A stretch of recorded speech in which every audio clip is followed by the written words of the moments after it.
Komedyanteng si Ora Breguela na maalam na.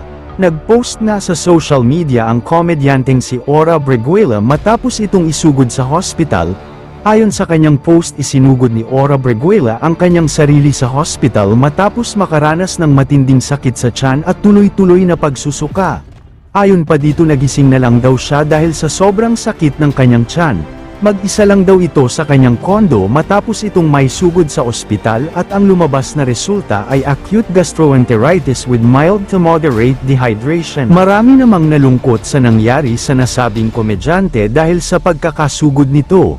Pinayuhan din siya ng mga doktor na kailangan na muna nitong magpaalam sa trabaho dahil sa kanyang kasalukuyang kalagayan. Dagdag pa nito ay need niya na muna ang magpahinga upang masiguro ang tuluyan nitong paggaling sa kanyang sakit.